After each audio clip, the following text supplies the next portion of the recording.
It is always a mystery to me how the women got on before the looking glass was invented. And indeed some of the men, if it went to that, they're often enough in front of it.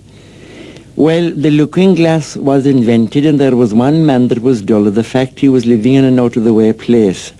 There was an excursion, and he availed himself of the low fare to travel out. And when he got to the city, he went down the main street and into a big shop, where he saw a heap of these little shiny things up on the counter, little oblongs, no bigger than a small cigarette box. So he took up one of the shiny things and he put it that way in front of his face, and he said, "Huh? Picture of my father, wherever they got it." And turning to the girl inside the counter, he said, "How much are these going for?" Yeah, it was only a trifle. So he bought what he thought was a picture of his father, and he put it into his pocket.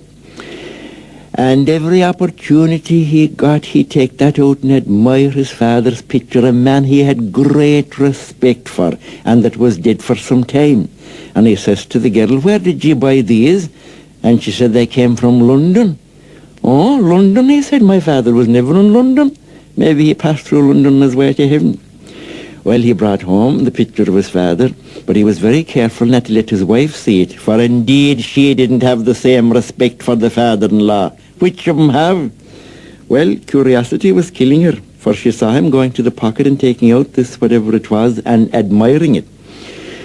One day her chance came, what happened but a neighbour's chimney to go on fire, and her husband, when he heard all the hillabouherk, he ran out and forgot to take his coat.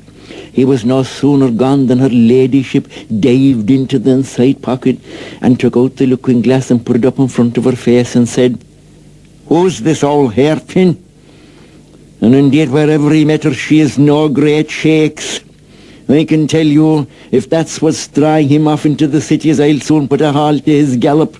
And she put the looking glass back into his pocket and geared herself for battle. And we all know what women can be in such a situation. Her husband came back after he had done the good turn for the neighbour, and of course she approached him.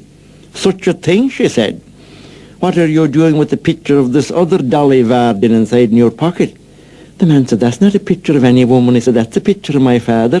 And she said, "With a dress on him?" "Oh," she said, "you'll hear more about this," putting on her hat and coat and going over to the presbytery. Well, when she landed at the priest's house, Father John, you could knock him down with a feather, for he said that he knew her husband very well, that he was a nice, pious, quiet, devout man. "God help your head, Father," she said. "He has me fooled up to the ball of my eye, and what's more, he has a picture of the strange woman inside in his pocket."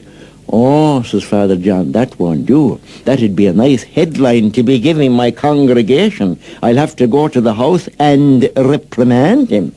So Father John and herself came to the house, and Father John, when he lifted the latch, he said, "Here now, my good man, this is enough about this.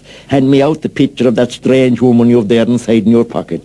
Well, her husband, when he heard that, he was hoping that a hole had come on the floor and swallow him. So he went over to the court, and he took out the looking glass out of the pocket, and he handed it to Father John. And Father John, he put the looking glass like that in front of his face.